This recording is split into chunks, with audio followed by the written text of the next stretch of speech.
noches. Vamos a empezar. Entonces, nada, no se oye para el audio.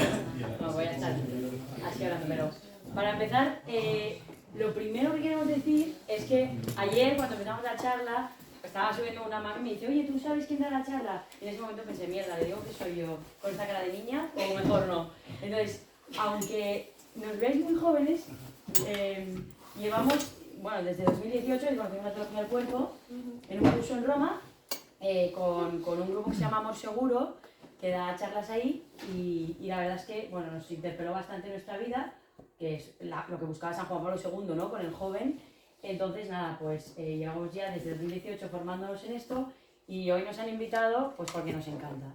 Y como nos encanta, hemos seguido estudiando, y nada, yo soy María Fernández, soy exalumna de Santa Isabel, están aquí mis papis, tal, Pablo, o sea, mucha gente que me conoce, mucha gente que me ha escuchado, pero es una vez más, un día más, en una hora, vamos a intentar recorrer todos los ciclos de la teología del cuerpo en una hora, muy poquito, vamos a ver como esa píldora introductoria, y una vez más es, aunque normalmente estamos acostumbrados a hacer un fin de semana, una semana, porque con jóvenes es toda una experiencia y tal, también se puede llegar Jesús en esta hora, que lo va a hacer y va a tocar pues, a cada uno el corazón en el momento en el que él crea y con lo que él crea. Entonces es un poco pues, lo que a mí me pasa con la teología del cuerpo siempre que la escucho. Bueno, siempre que al final recibo algo de Jesús.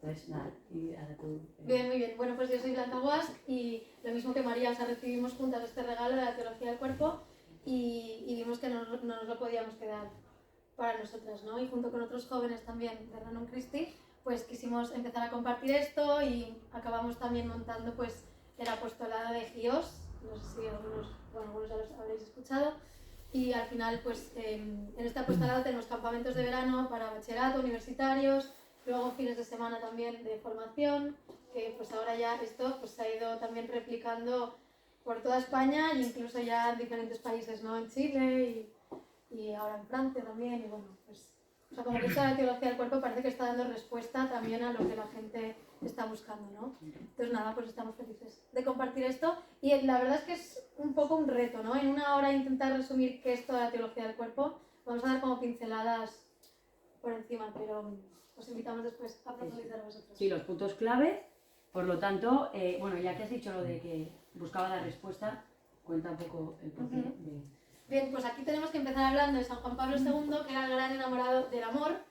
Él ya antes de ser papa fue cuando escribió todas estas catequesis a raíz de haber pasado pues gran parte de su vida acompañando a jóvenes, a matrimonios, o sea, a personas que es que él se iba por las montañas de excursión con ellos, ¿no? Y era ahí donde pues ellos les abrían su corazón, sus dudas, sus inquietudes, y él podía pues ir percibiendo, ir viendo, ¿no?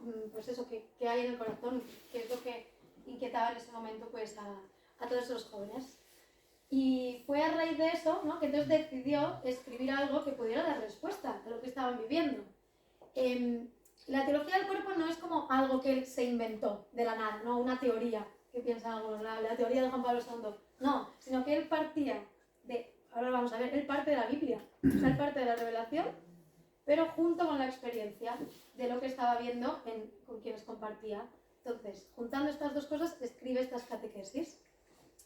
Que estas catequesis, o sea, las escribió antes de ser papa, pero cuando él lo eligen papa, los papas cada miércoles tienen una audiencia que da como una catequesis. Entonces él se pasó los primeros 5 años de su pontificado, pues cada miércoles dando una catequesis. O sea, en su momento tal vez, bueno, es que son catequesis, o sea, tú te pones a leerlo y realmente es como muy denso, muy elevado, ¿no? Tenía una profundidad muy fuerte San Juan Pablo II. Entonces, tal vez en ese momento la gente no sabía aterrizarlo en su vida concreta, ¿no? Esto que me dice. Pero, pues, como que estos últimos años sí ha habido un poco un boom de este tema porque se ha podido ir aterrizando mucho, ¿no? Y bueno, o sea, cuenta el contexto histórico, vale, un poco para contextualizaros por qué pasa esto, ¿no? Que al final esto empieza antes de esto, o sea, de la revolución industrial, ¿no? Hay un programa, que no sabemos cómo se llama, pero que se ha encargado de destruir a la familia.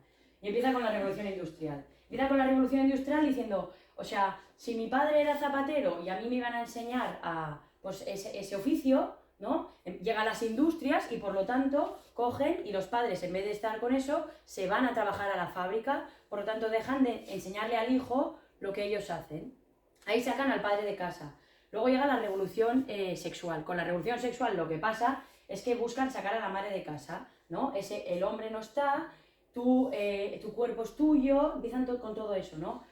Con toda la píldora anticonceptiva, y entonces la mujer en ese momento de la historia pues coge, y además es que cuando lo hacemos en los campamentos es muy fuerte porque con los jóvenes los representamos y hacemos como un teatro, y es súper fuerte porque es real que cuando preguntamos ¿quién vive esto en su casa?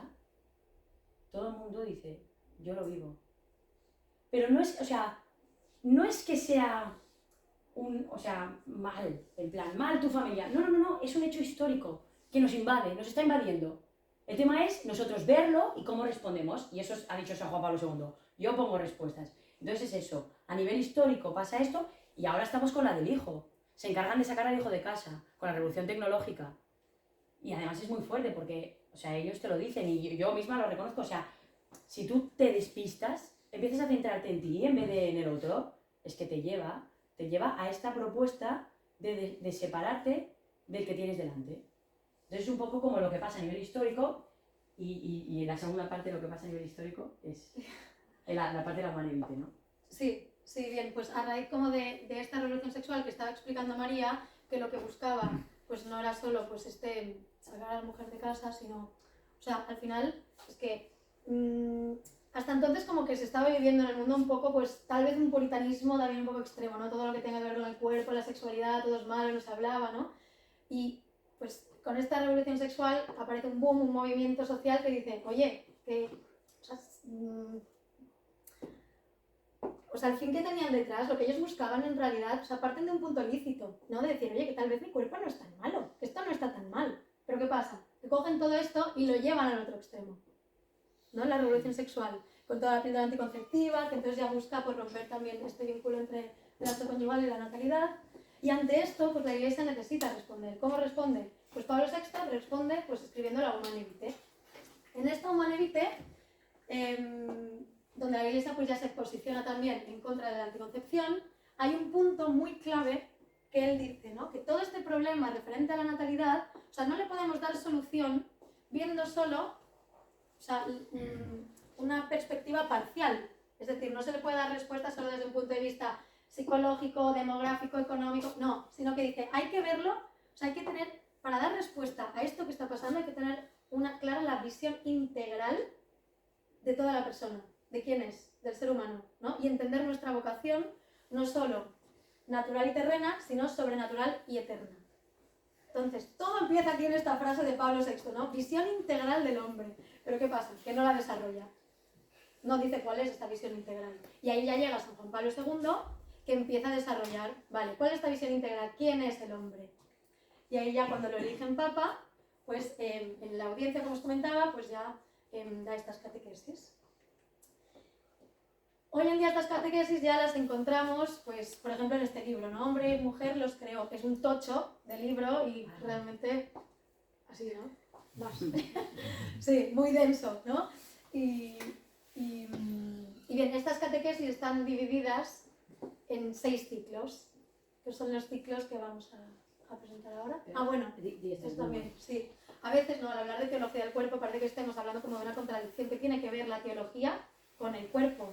Pero en realidad, si entendemos bien el misterio, o sea, y la realidad de la encarnación, o sea, cualquiera que entienda esto, ¿no? Que el mismo Jesús tomó un cuerpo, pues, mira, esto lo dice San Juan Pablo II en las catequesis, por el hecho de que el Verbo de Dios se ha hecho carne, el cuerpo ha entrado por la puerta principal de la teología.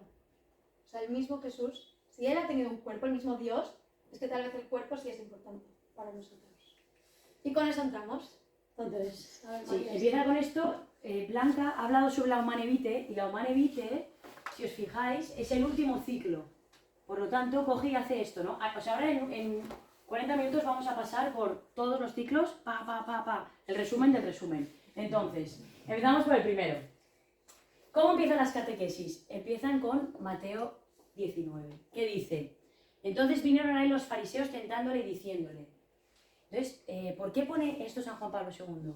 Porque dice, esto es lo que nos pasa a todos, no importa, en ese momento eran fariseos, pero yo a día de hoy tengo preguntas hacia Cristo, para retarlo, para decirlo, ¿por qué? ¿No? Entonces cambia mucho como el texto, ¿no? Si pones aquí una pregunta tuya, ¿no? O sea, los jóvenes muchos, o sea, no entienden, o sea, vale, genial, hay que llegar, hay que cuidar la castidad, pero ¿por qué? Entonces, ¿o por qué el amor falla? Como que interpela esto. San Juan Pablo II en las catequesis pone esto, pero te dice, interpela, ¿dónde están tus preguntas? Y la respuesta de Jesús, dice San Juan Pablo II, dos cosas. La dureza de vuestro corazón. Aquí hay un tema en el que él quiere trabajar, pero antes dice, al principio no fue así. Al principio no fue así. Entonces, como al principio no fue así, vamos a ver qué es el principio. Dice, vamos a volver al origen. Por eso se llama hombre originario. Entonces, ¿con qué empieza? Lo Sí, bueno de... No hemos dicho los ciclos cuáles son, ¿no? El primero, bueno, hombre originario. Eso, aquí, espera. Aquí salen un poquito todos, ¿no? Hay dos, es verdad, no hemos explicado lo de... Hay dos partes. Esta que es más antropológica, que responde a quién, de dónde vengo, o sea, te responde a quién soy todo, de dónde vengo, dónde estoy y a dónde voy, ¿no?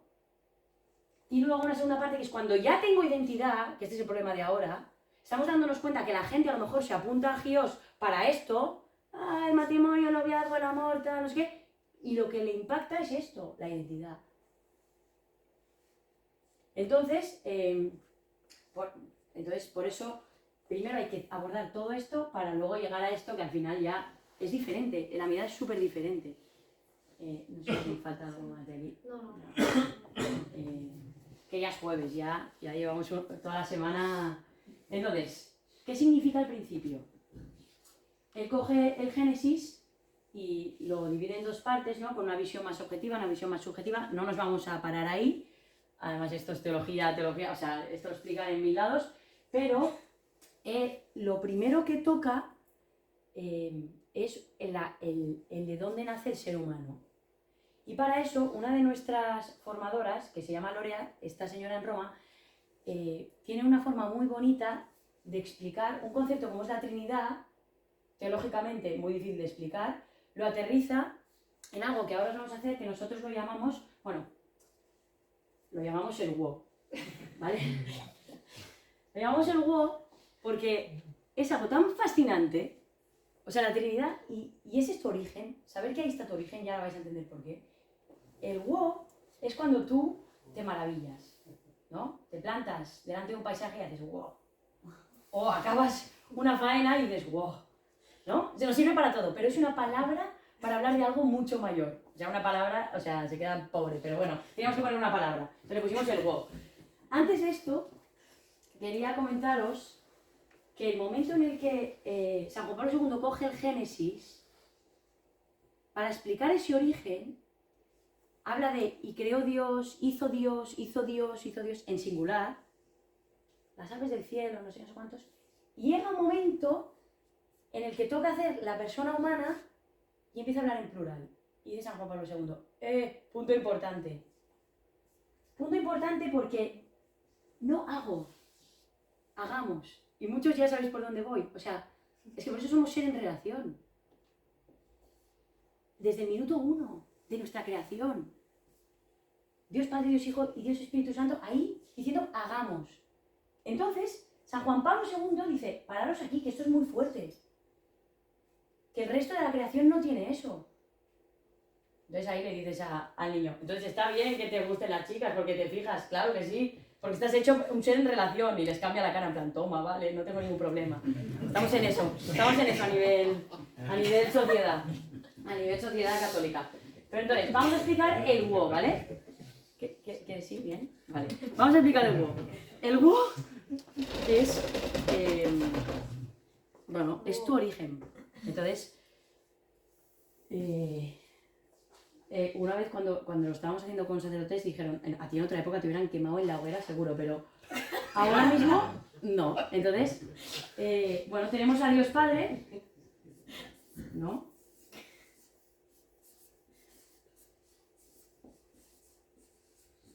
Dios Hijo.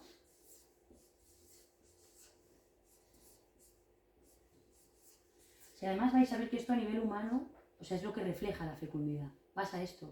Dos se aman, está el Espíritu Santo, aquí. Entonces, ¿qué pasa?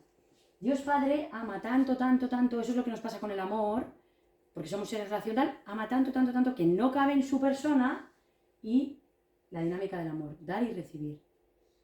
Lo da. Wow.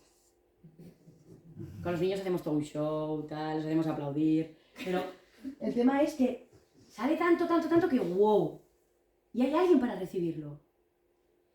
Entonces lo recibe Dios Hijo recibe ese amor. Por eso, para dar amor, primero tenemos que recibirlo.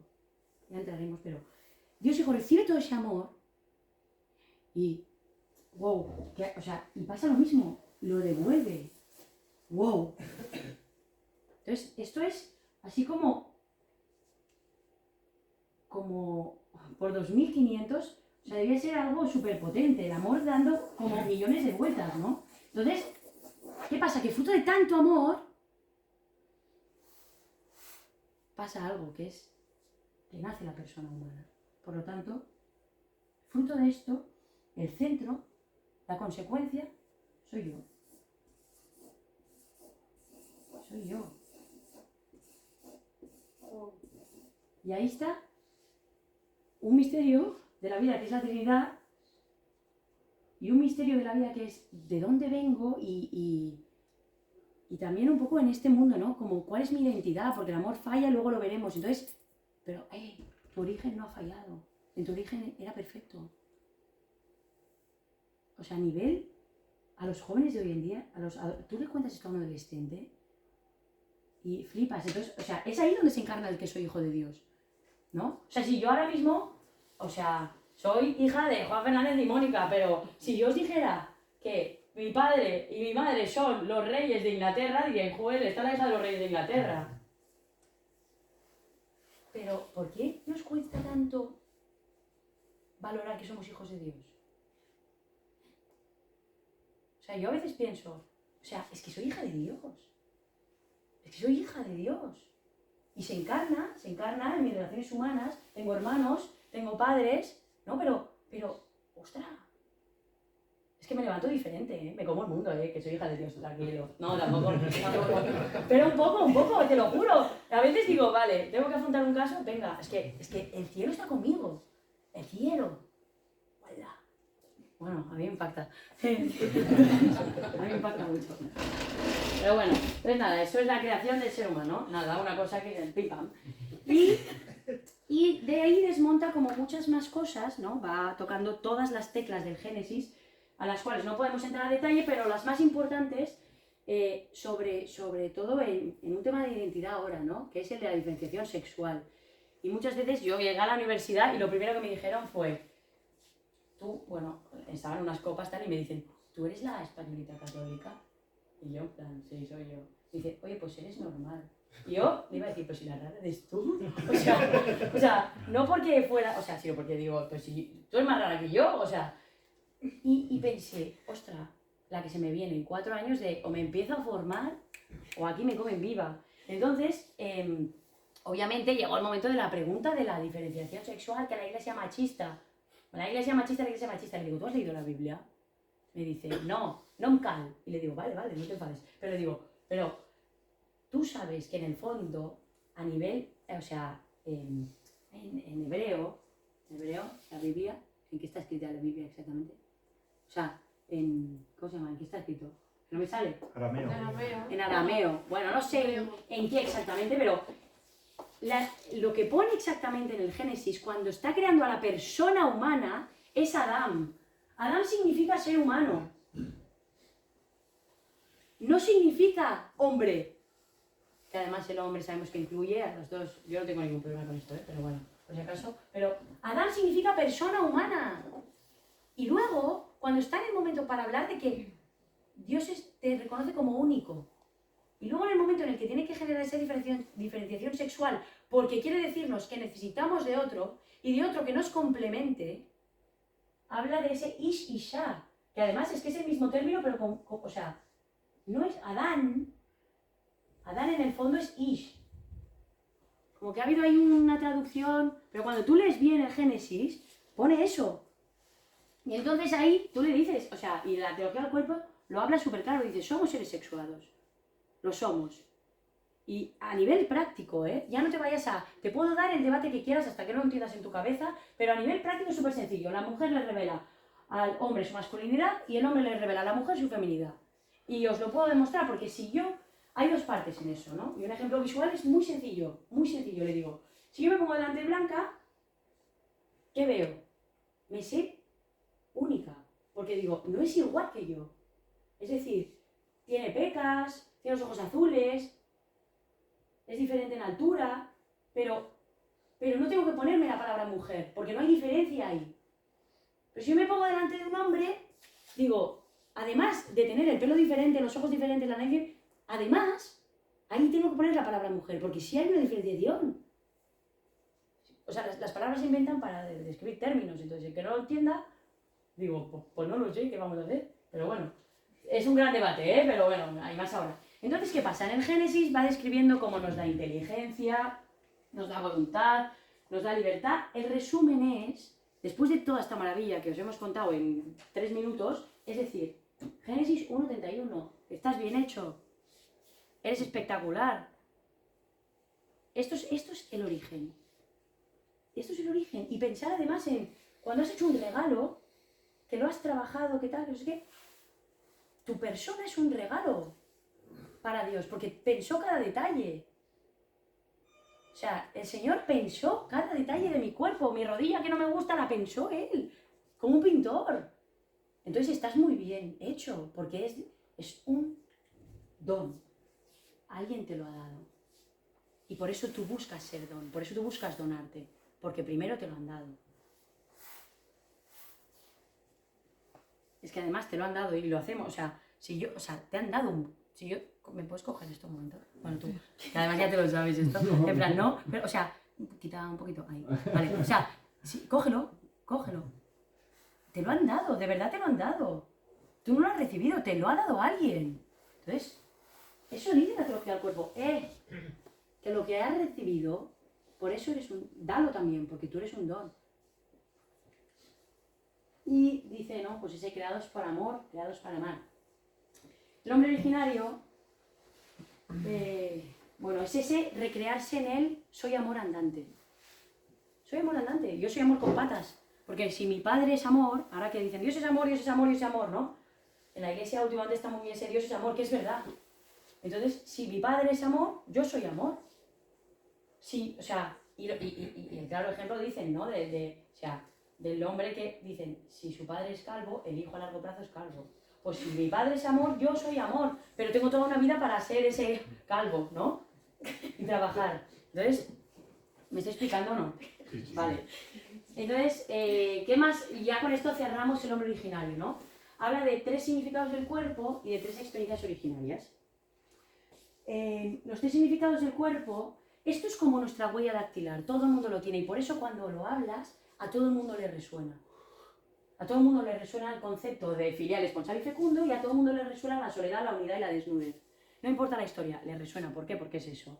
Es como cuando estábamos en la fábrica, todo el mundo tuvo esta experiencia. Entonces, resuena porque es un recuerdo que tú tienes ahí. Aunque no te acuerdes mucho, porque nadie se acuerda, yo no sé cómo estaba con Dios en mi creación, pero ahí estaba. Y esto estaba pasando en mi interior. Entonces, a nivel filial, además es que el cuerpo está muy bien pensado porque lo dice y lo hace. A nivel filial, yo tengo un ombligo que es una cicatriz. Una cicatriz que a mí me recuerda que lo primero que yo he necesitado ha sido recibir. Volvemos a la dinámica del amor y del recibir. Lo primero que he necesitado es recibir. Recibir, porque si no, no sobrevivía. Por lo tanto, mi cuerpo me habla, mi cuerpo humano, en mi situación humana de bebé en una barriga, me habla de mi trascendencia con Dios. Me habla de que necesito. Además de que ahora, ¿no? La gente, es que no creo en Jesús, o sea, no, yo no creo en Dios, yo no creo en Dios. Y ahí muchas veces nos encanta decir, ¿cómo voy a creer en el Hijo de Dios si ni yo me sé hijo? Y ese es el misterio, ese es el trabajo que tenemos toda la vida, y lo dicen. Volver a la casa del Padre. Entonces, es eso, yo todos los días hago el ejercicio de saberme hija. Entonces, y luego esto, ¿no? Como que antes de ser él para ella y ella para él, somos de Dios. Eso es muy bonito. Es que de ahí parte todo. Y lo vais a ir viendo todo el rato, porque todo el rato busca esto, la teología del cuerpo. Entonces, después pasa al significado esponsal, ¿no? O sea, que también mi cuerpo, mis órganos reproductores que me lo dicen, que no solo se refieren a eso, es algo mucho más profundo, pero hasta hay signos en mi cuerpo de esa capacidad que tengo de acoger el don y de dar el don, que es amar, ¿no? Y luego, el significado fecundo, que me parece como súper interesante. Además, el otro día, en una clase con sexto de primaria, una niña, claro, le estaban explicando, pues eso, ¿no? Los cambios, pues te llega la menstruación, tal, y una niña levantó la mano y dijo, pero si yo todavía no puedo tener bebés, ¿por qué me tiene que llegar la menstruación? Y dije, mira, esta la voy a fichar porque piensa como yo, porque a mí también me pasó, cuando me explicaron esto, dije, bueno, vale, genial, todo lo ha pensado también, pero ¿de qué me sirve a mí ser fecunda si todavía, o sea, yo no estoy casada, tal? Y es espectacular porque en el fondo es algo físico que me recuerda que todo lo que yo hago es fecundo. Una vez al mes yo me acuerdo que todo lo que hago es fecundo. Bueno, me lo recuerdo todos los días, pero hasta físicamente, que si yo te miro con amor, doy unos frutos en ti. Y si yo te miro con egoísmo, doy otros. Y el otro día esto, súper interesante, no sé qué estaba escuchando, y uno que decía, ojo con lo que dices.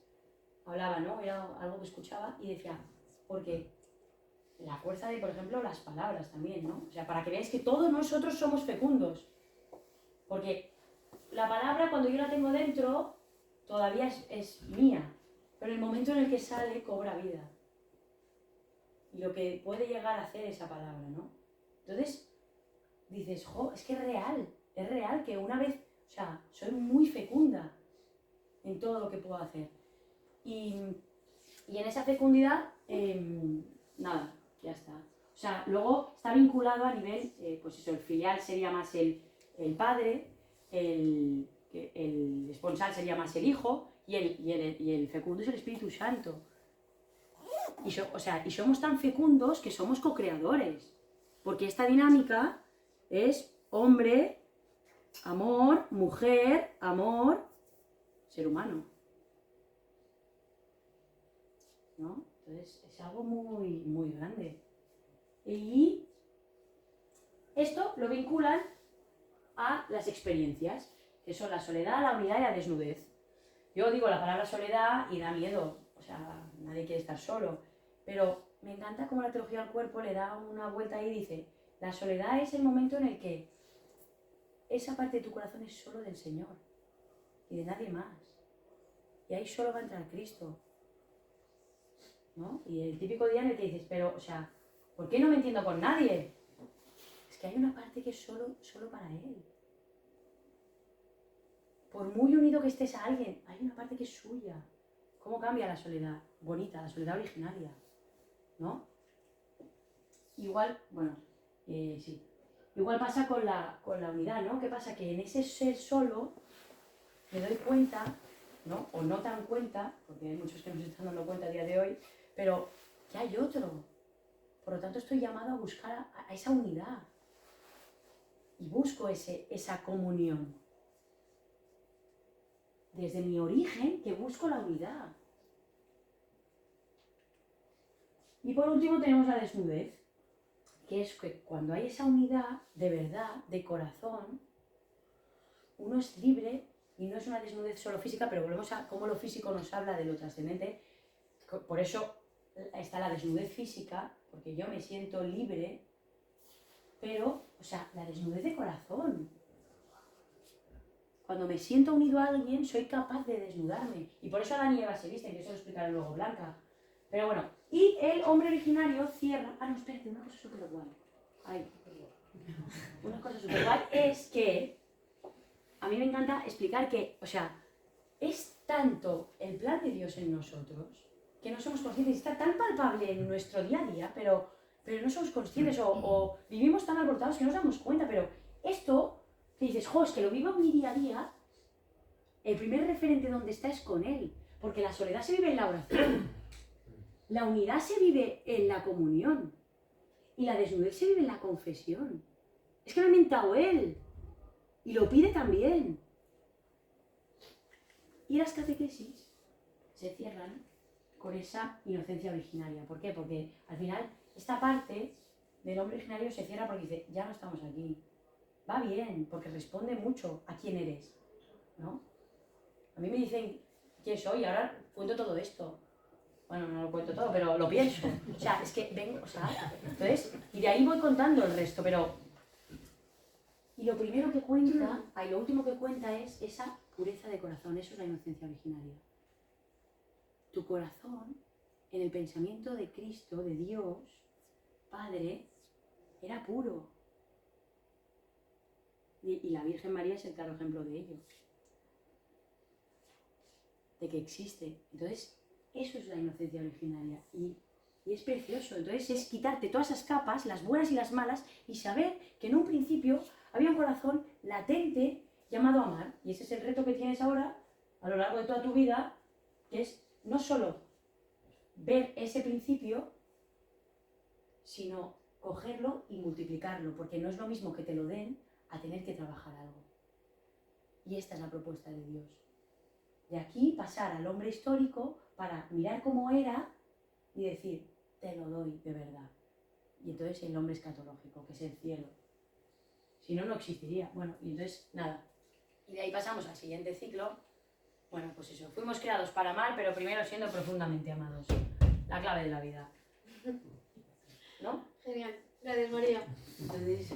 Bueno, María nos ha explicado toda la parte bonita de dónde venimos, cuál es nuestro origen, o sea, al final, cuál era el plan inicial de Dios para el hombre, o sea, todo en armonía, todo perfecto, estamos en el medio de la Trinidad. Bueno, a mí me toca explicar un poco la parte más fea, que es que dónde estamos ahora. Vamos a entrar en el segundo ciclo, que es el hombre histórico, o sea, nuestro hombre caído, ¿no? ¿Por qué no? ¿Qué ha pasado con ese plan, no? Y es que lo que ha pasado es que entró el pecado original. Entonces, nosotros, como ha explicado María, o sea, somos imagen de la Trinidad, o sea, porque estábamos en la Trinidad. Entonces, si somos imagen, es que estamos llamados a vivir lo mismo que vive la Trinidad. Esta lógica del don, este dar y recibir, dar y recibir. Pero de repente llega el pecado original, que el pecado original ha dejado una huella en nosotros. ¿Por qué? ¿Qué es ese pecado original?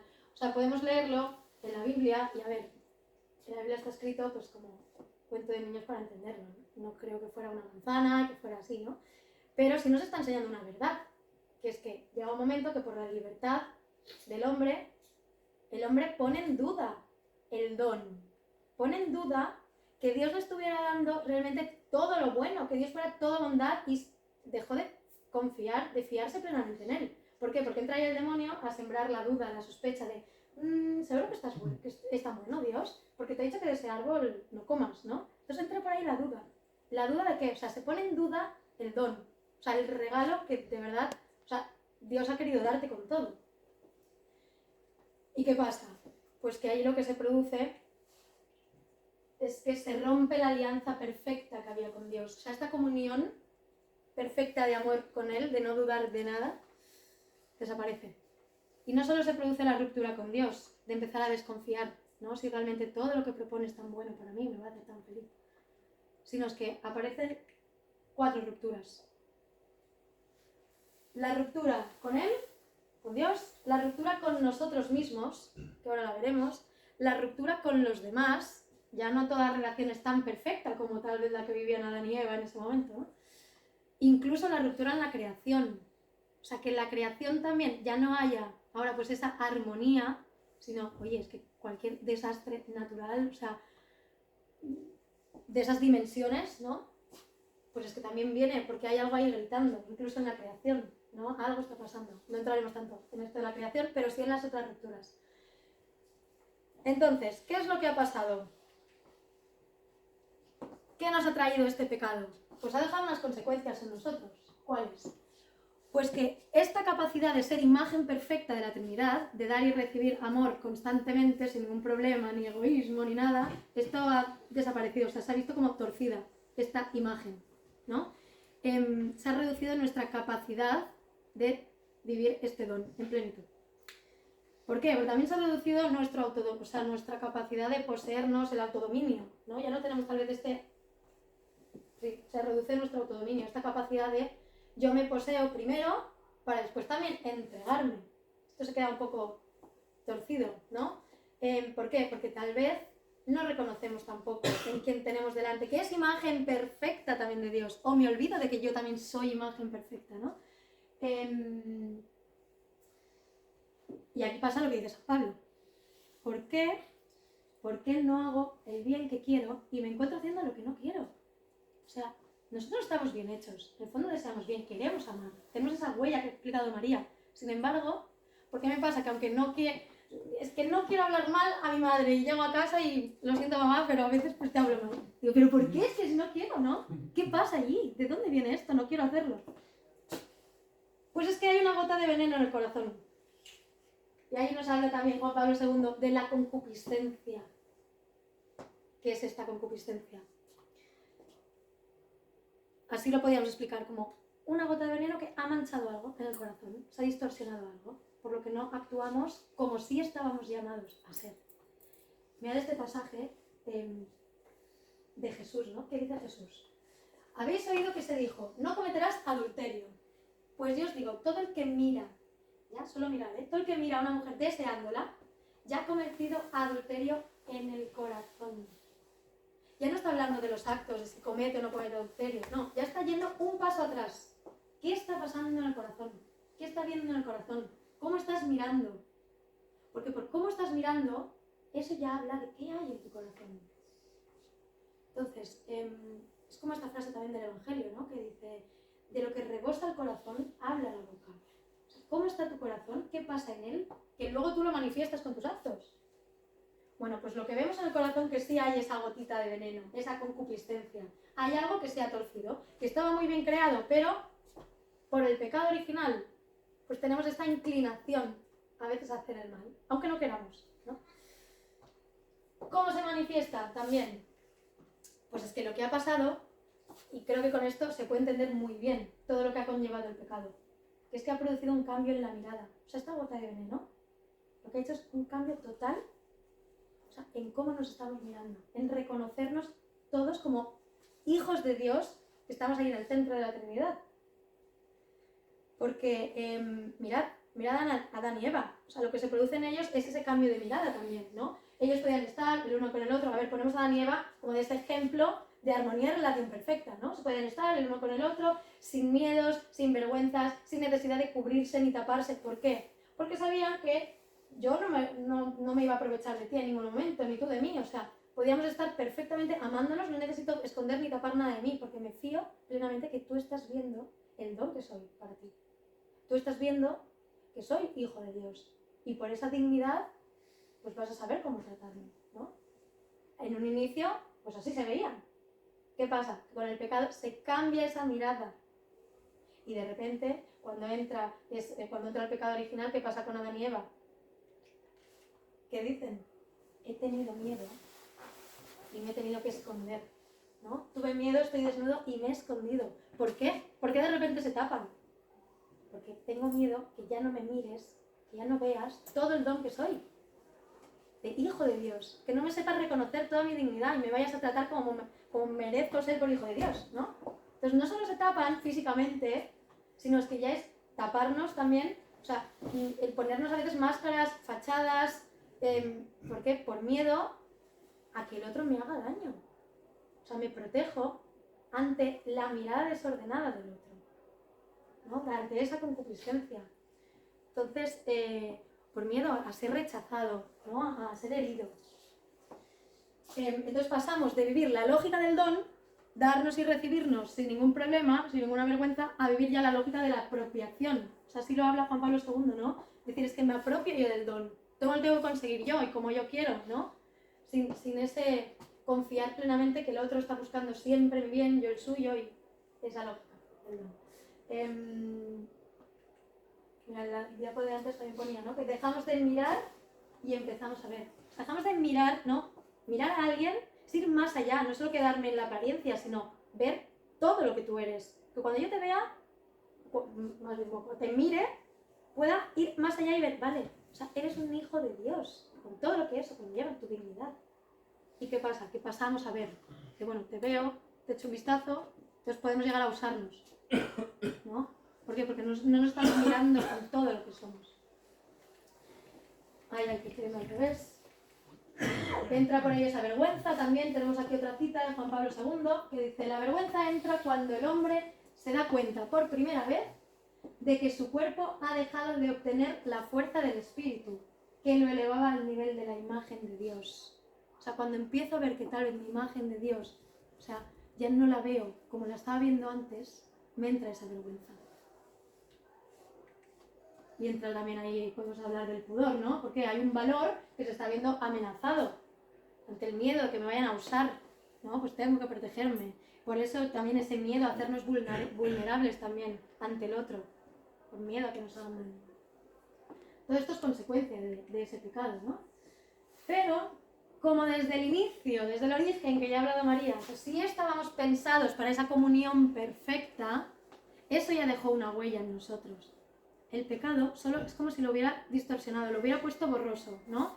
Nuestra imagen real es como si ahora estuviera un poco borrosa, pero está, entonces no está todo perdido, ¿no? Sino que está inscrito ya en nuestro corazón, o sea, tenemos ahí la huella. Y esa huella no se puede borrar, somos hijos de Dios. Entonces, como no está todo perdido, ahí ya podemos entrar ya en el combate, ¿no? Para superar, para luchar contra esta concupiscencia. Aquí tenemos aquí otra cita, ¿no? Que habla de la concupiscencia de la carne, de los ojos, la arrogancia, el dinero, o sea, toda esta concupiscencia, o sea, no procede del Padre, ¿no? Todo esto entra por ese pecado. Pero bueno, estamos llamados a vencerla. ¿Cómo la vamos a vencer? Pues yo no sé si alguno de vosotros aquí sabe cómo quitar esa gota de veneno del corazón, cómo restaurar todo un corazón, una mirada que está distorsionada. Yo creo que no somos capaces de hacerlo, ¿no? Pero el único que sí es capaz de hacerlo, pues es aquel que lo creó, que sabe cómo sí estamos llamados a ser y nos lo quiere revelar. Y para eso viene Jesús. O sea, su redención es para volver a poner todo, o sea, para volver a reordenar toda esta mirada, toda esta gota de concupiscencia, o sea, volver a ese estado inicial, a ese plan inicial, ¿no? Que será incluso mejor, ahora veremos, ¿no? Viene a restaurar, o sea, esas rupturas que veíamos con Dios, con los demás, y con su vida y con su ejemplo, es como viene a arreglarlo. O sea, él, con su vida vemos, tenía una relación perfecta con los hombres y una relación perfecta con Dios. Entonces solamente alguien tan perfecto en todo, o sea, podía volver a unir la humanidad con Dios. Alguien que no tuviera pecado, ¿no? Para arreglar esa ruptura. Y para eso vino Jesús. Para eso. ¿Para qué vino Jesús a la tierra? Para mostrarnos que había un plan de, oye, o sea, mi reino no es de este mundo. O sea, yo os he creado para otra cosa. Y os estáis conformando con esto, con vivir así, de cualquier manera, todo el día todo el mundo peleado, y tú lees la Biblia y la historia, ¿no? Y dices, madre mía. Y que llega Jesús a decir, a ver, o sea, es que no os estáis enterando de nada, esta no es la vida, estáis creados para algo mucho más grande. Pero yo os voy a mostrar el camino. Yo soy el camino, la verdad y la vida. Entonces, miradme a mí. Dice, o sea, miradme a mí porque os voy a enseñar cómo vivir. Y toda su vida es ejemplo de cómo vivir conforme a ese plan inicial. Y es que nosotros ya somos imagen de Cristo. Esto es muy fuerte porque somos imagen de Cristo, o sea, desde toda la eternidad, ¿vale? O sea, Jesús no vino aquí Bueno, esto ya es mucha teología, pero... O sea, Jesús no vino aquí como a arreglar el plan frustrado solo de Dios, ¿no? Sino, ya desde siempre, desde el plan inicial de Dios era que nosotros fuéramos imagen de Jesús. O sea, Jesús ya estaba en la Trinidad, en el momento de nuestra creación. Jesús ya estaba. Mirad aquí que dice San Pablo. Nos eligió antes de la creación del mundo para que fuéramos santos, sin mancha, en su presencia por el amor. Nos predestinó a ser sus hijos adoptivos por Jesucristo. Entonces, ¿a qué vino Jesús? A hacernos sus hijos. O sea, vino Jesús a la tierra para recordarnos que somos hijos de Dios. Si os fijáis, los evangelios, o sea, Jesús habla un montón de veces del Padre, está todo el rato hablando del Padre. Mi Padre os espera, tiene un lugar preparado para vosotros, estamos de vuelta a la casa del Padre, el amor del Padre, todo el rato habla del Padre. Y es lo que nos viene a enseñar. O sea, Jesús vuelve a la tierra, o sea, viene a la tierra para decirnos, oye, sois hijos. Y como hijos, os llamados a vivir así, de esta manera, en ese plan. No de cualquier manera. Entonces, viene a recordarnos que somos hijos. O sea, todo está en ese ser hijo, ¿no? Y para ser hijos de Dios, como están estas rupturas y está todo, bueno, lo que acabamos de explicar, necesitamos que venga Jesús para hacernos hijos de Dios por medio de Él. La frase que acabamos de leer, somos hijos por Jesucristo. ¿Esto qué significa? Es lo que podemos escuchar como San Pablo también lo habla, o sea, hijos en el Hijo. Eso tiene una profundidad brutal. O sea, yo cuando descubrí eso dije, wow, voy a intentar sintetizarlo, porque es muy claro entender que eso es por Jesús que Él es el camino a que seamos hijos. Es por Jesús que somos esos hijos adoptivos. ¿Por qué? Porque, mirad, os voy a poner un ejemplo un poco tonto, ¿no? Pero si alguien quiere tener un hijo, o adoptar si alguien quiere adoptar un hijo, no se va a ir a adoptar un perro. Bueno, algunos igual sí, ¿no? Pero no se va a ir a adoptar un perro, va a ir a adoptar a un hijo, o sea, va a ir a adoptar a una persona humana para hacerlo su hijo, ¿no? En igualdad de condiciones, digamos. Bien, pues nosotros, para ser hijos de Dios, ¿no? De naturaleza divina, se tuvo a la vez que hacer hombre para, desde su naturaleza humana, en igualdad de condiciones que nosotros, nos pudiera así divinizar y hacer hijos de Dios. No sé si me estoy explicando, pero o sea, necesitábamos que Jesús viniera, se hiciera humano para decir, o sea, somos hijos de Dios, pero a través de mí, pues hay hijos en el Hijo. ¿Sí? Bueno, entonces eso, o sea, a eso vino Jesús, ¿no? A recordarnos cuál es nuestra identidad. Estamos de vuelta a la casa del Padre. Y en eso, y lo que has dicho, que al final, o sea, desde el minuto uno que está el cuerpo, porque Cristo es, o sea, es eso, ¿no? Es cuerpo. Entonces, como que es fuerte, ¿no? Es que yo de verdad, no, o sea, a mí la teología del cuerpo me llama la atención por eso, porque de repente entra mi vida, porque yo soy cuerpo, en mi fe. Entonces, es donde rompen los esquemas de decir, ostras, es que, o sea, por eso hay que cuidarlo, bueno, nada. Sí, es que es muy guay, gracias a esto que has dicho, perdón, es que me parece súper guay, sigue. Vale, genial. Sigue con el escatológico. Vale, entonces ya pasamos, o sea, vale, ya llega Jesús, ya nos trae esta redención, devolvernos esta imagen que está distorsionada, pero en esta vida, pues vamos a pasarnos toda la vida, pues luchando con Él, con su gracia, ¿no? Para volver a reordenar esta mirada, este corazón, esta gota de veneno, bueno. Y en esta vida podemos ya, no vamos a llegar a una perfección, pero estamos en camino, ¿no? ¿Cuándo sí vamos a llegar? Pues ya pasamos ya lo que queda es muy breve, ¿eh? Pasamos ya al último ciclo, que es, vale, entonces, ahora, ¿hacia dónde voy?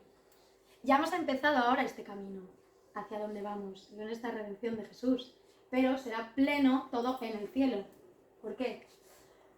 Porque, mirad, nosotros no estamos pensados para morir. En el plan inicial, en el origen, Dios no pensó la muerte para el hombre, esta separación de cuerpo y alma. ¿Por qué creéis que nos da tanto miedo la muerte? Porque es un desgarro a la naturaleza. O sea, Dios no nos pensó para morir. Dios nos pensó para estar en cuerpo y alma la eternidad con Él, en comunión. Entonces, la muerte ha entrado por el pecado, ¿no? Entonces, pues no tiene la última palabra, no estaba en los planes de Dios, ¿no? Entonces, como ni el pecado puede con los planes de Dios, pues por eso, ¿hacia dónde vamos? Vamos a resucitar. Volveremos a estar con Él en cuerpo y alma. Entonces, cuando muramos, llegamos al cielo, pues ahí ya todo el pecado, todas estas rupturas desaparecerán. Volveremos a ser nosotros mismos, o sea, ahí serás perfectamente tú, en tu esencia, sin pecado, sin nada. Entonces, esta escatología es muy densa, ¿no? No entraremos mucho, pero en las catequesis pues habla de que viviremos la espiritualización, la divinización, la visión beatífica, o sea, sí que es mediante estas experiencias que va a ir viviendo en nuestro cuerpo que se va pues a divinizar, a que el espíritu transformará en nosotros, o sea, todas nuestras facultades se pondrán en orden, o sea, ya seremos perfectamente nosotros, ¿no? Como en un inicio, incluso aún mejor. O sea, el cielo aún será mucho mejor que ese inicio, ese hombre originario. ¿Por qué? Porque encima valdremos, o sea, toda la sangre de Jesús. O sea, aún seremos muchísimo mejor, será todo mejor, ¿no? Aquí lo que pasa es que, claro, cuando nos hablan del escatológico, decimos que, o sea, porque no lo hemos vivido, ahí no hay huella en nuestra memoria del corazón, no hay huella de este momento. O sea, cuando nos hablan del originario, a veces decimos, no sé, el escatológico lo que le pasa es esto, que dices, es que nadie todavía, o sea, nadie puede reconocer, más allá de lo que sí reconocemos, que es en la tierra, se palpan momentos de cielo, ¿no? Que son cuando realmente hacemos experiencia de encuentros de amor. Pero es eso, muchas veces la gente le cuesta entender ese punto, bueno, a mí me cuesta un montón porque es eso, es que no he llegado. Entonces solo puedo palparlo, tal, bueno, como que... Gracias. Y sí, aquí dice San Agustín, ¿no? Nos hiciste para ti y nuestro corazón está inquieto hasta que no descanse en ti. O sea, y eso será en el cielo. Que este significado esponsal del que hablaba María al inicio, o sea, que nuestro cuerpo tiene un significado esponsal, pues es que en nuestro cuerpo está la capacidad de poder expresar el amor. O sea, de darnos al 100%, pero de acoger a la otra persona, ¿no? Esta lógica, dar y recibir. Esto está inscrito en nosotros. Entonces, esto lo viviremos en su plenitud total en el cielo también. ¿Con quién? Con el mismo Dios. O sea, esto es muy fuerte, ¿eh? O sea, viviremos en cuerpo y alma nuestra unión con Él, nuestro encuentro con Él. O sea, lo verás con tus ojos, con estos que tienes ahora, ¿no? Lo podrás abrazar. Entonces, podríamos decir esto, podríamos resumir, o sea, todo el plan de Dios de amor para nosotros es esto. Dios quiere casarse contigo. O sea, quiere casarse, ¿no? ¿Qué es casarse? Pues es que al final es la máxima unión, o sea, y físicamente también. Es que quiere vivir esta intimidad, esta unión con cada uno de nosotros. Lo podemos ya empezar a vivir aquí, en la Eucaristía, ¿no? Cada vez que recibimos a Jesús, se está haciendo cuerpo también contigo. Esto es muy fuerte, ¿no? Cada misa. Desde aquí ya podemos anticipar un poquito ese cielo, esa unión, físicamente. Pero pues será en el cielo, ¿no? Que será total. Muy bien, entonces habiendo ya visto todo esto, o sea, esta es la parte densa y guay en realidad, o sea, es toda la antropología, que esto ya responde, lo que decíamos al inicio, esa visión integral del ser humano, ¿no? Para responder cualquier problema de la natalidad, lo que decía Pablo VI, ¿cómo podemos dar respuesta? Primero entiende quién eres, de dónde vienes. O sea, eres amor, llamado a vivir esta lógica del amor, de donación, dar y recibir. Pues entendiendo esto, ¿no? Que da vida, entendiendo esto, de dónde vienes, que estás llamado a esto, ahora ya podemos responder a las preguntas de cómo vivir. Antes, no, o sea, si no, cualquier respuesta se queda parcial, ¿no? Pues esto ya, voy mirando ahí, pero ya... ¿Es breve esto? Sí, que es, claro, es, o sea, al final es lo que decía Blanca, ¿no? Como ya sé quién soy, vale, entonces, vale, ¿cómo lo aplico? Esto es como la teoría, la práctica, ¿no? Entonces, la práctica se encarna en esa vocación al amor, que tiene tres partes. Obviamente hay un llamado, o sea, en las catequesis hay un llamado a la vida consagrada, hay un llamado al matrimonio, ¿no? Y pues obviamente ahí dentro del matrimonio pues entra el que está pues divorciado, el que está soltero, tal, porque habla de ese, o sea, al final ambas se acaban como llevando a una misma, que es esa responsabilidad, ese don, esa entrega, ¿no? De que llevamos todo el rato hablando. Pero nosotros hacemos mucho hincapié en la parte del concepto de vocación al amor. Porque al final, tú puedes, yo cuántos años he pasado en el colegio, cuántos años he pasado en la carrera, cuántas horas le he invertido a todo eso, a todos mis estudios, tal. O sea, tengo una vocación, yo soy profesora, está genial, pero luego, o sea, un domingo por la tarde no tengo alumnos, ¿no? O sea, ahí la pregunta es, ¿cuál es realmente mi vocación todo el día? ¿No? Porque es tanto, y además ahora, ¿no? La selectividad, yo ahora, hoy estaba con niños de segundo de bachillerato, pobrecitos míos, selectividad, o sea que sí, pero que mucho más, mucho más. Entonces, ese mucho más es esa vocación al amor. Aquí estás llamado 24/7 a amar, o sea, a amar todos los días, a todas horas, a poner en servicio el don. Desde tu realidad de que no eres perfecto como hombre originario y todavía no has alcanzado esa plenitud en el amor que viviremos en el cielo de la que nos hablaba Blanca. De estar casado en ese éxtasis, ¿no? Que palpamos ese éxtasis. Un momento de intimidad en comunión con otro es éxtasis. De verdad, en el momento en el que tú no estás pensando en ti, estás pensando en el otro. Eso es éxtasis, así lo habla San Juan Pablo II.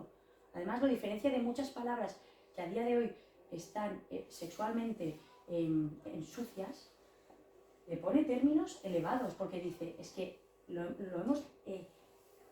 hemos ensuciado todo. Con nuestra capacidad de usar lo hemos ensuciado. Y invita a ese éxtasis en la tierra. Y entonces, pero desde tu realidad de hombre histórico, de dices, jo, es que llego a casa, es que llego con mis amigos y me enfado y digo, ¿qué? Pero a la vez, a mí me da una paz saber que tengo esa vocación al amor, que mi reto todos los días es pensar, y es mi lema de vida, es amar un poquito más que ayer y menos que mañana. Es que mola un montón pensar, venga, un poquito más, wow, lo he hecho peor que ayer, pero tenía más ganas, ¿no? Como que estar ahí, venga, una y otra vez, vocación al amor. No soy profesora, soy una persona que busca amar al que tiene delante. Wow, o sea, es que entonces me da igual dónde me pongan. Perdón, pero es que me flipa. Entonces, me da igual dónde me pongan a nivel laboral. Me da igual qué realidad tenga. Me da igual, es que es eso. Pero es el reto que tengo, soy realista, ¿sabes? Me llego y los que me conocen lo saben. Yo soy muy inquieta y ahora mismo estoy bastantes horas sentada delante de un ordenador y digo, ¿cómo amo aquí? Pues es el reto que tengo. Cada uno en lo suyo. Entonces, pero es eso, ¿no? Todos los días, la vocación al amor. Y en la vocación al amor, Lorea, esta misma mujer que nos hizo una dinámica para explicar el amor trinitario y el origen, diseñó también unas casitas. Porque dice, para amar tienes que trabajar el orden del amor y conocer que hay un orden para el amor. Volvemos siempre a lo mismo, desde la realidad del hombre histórico, que es un reto y que no es fácil y que no lo vamos a conseguir perfecto ningún día. Pero la propuesta es esa. Hay 3 casitas en lo que es la vida, vivir. Vivir tiene 3 casitas, ¿no? Y en estas 3 casitas están la primera, que es donde tú aprendes primero a amar, que es en tu casa. Más o menos, pero ahora veremos por qué más o menos, pero aquí tú primero recibes y empiezas a practicar el dar. Y entonces cuando dices, ¡hala! Además de recibir puedo darlo, es cuando puedes dar otro sí. Que entonces te propone estas 2 casitas. Entonces te propone estas 2 casitas, que es el tú da fruto, da fruto. Esto es la fecundidad, ¿no? Pon en práctica lo que ya has experimentado aquí, no te puedes quedar aquí. Por eso él dejará padre y madre, ¿no? O sea, estás ya, porque somos seres así, ¿no? Entonces, ¿pero qué pasa? Que esto es idílico, pero es la realidad, porque o sea, si alguien no lo tiene, puede salir por la puerta porque no me lo creo, que es que, ay, la madre mía, me he equivocado, me ha faltado uno. Perdón, me ha faltado una diapositiva, que hay una que salen tachadas, ¿vale? Salen tachadas todas las casitas y lo que pasa es que San Juan Pablo II dice, pero el amor falla, el amor falla, el amor humano falla, pero dice, y ahí es cuando Lorea, esta mujer ha pensado esto que es súper guay, pero si tú tienes una casa y le pones un buen techo, cuando llueva, la lluvia, a lo mejor entra una gotera en un momento de crisis fuerte, pero hay un techo y ese techo es Dios. Eso es que, ¿cómo construyes tu casa, ¿no? ¿Cómo buscas esa dinámica del amor? Entonces, bueno, en estas casitas tachadas el único que no se tacha es Cristo, ¿eh? Cristo no se equivoca. El resto todos fallamos en el amor, pero Él no. Y nada, entonces esto es la dinámica del orden del amor. Y, bueno, presenta la vocación al amor con las dos vocaciones. Pero ahí quiero hacer un comentario que decía San Juan Pablo II, le preguntan en algún momento, ¿no?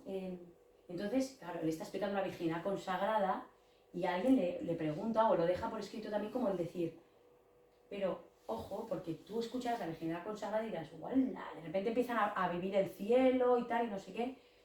Y dice, el reto no es que hay una vocación mejor que la otra. La vocación mejor es aquella en la que tú estás llamado a amar más. Y ese es el reto que tienes. Donde tú estés llamado a amar más. A salir de ti mismo y amar más. Y eso es lo que propone, ¿no? La vocación al amor de verdad. Y por último, el último ciclo es la Humanae Vitae, el de Pablo VI, que habla sobre la vida y que, bueno, tampoco vamos a entrar mucho en detalle, pero simplemente lo que cuenta es que, o sea, hemos cogido y como vivimos tanto en el yo mime conmigo, lo que iba a pasar, obviamente, es que al final a quien nos íbamos a cargar, o sea, el apocalipsis no va a ser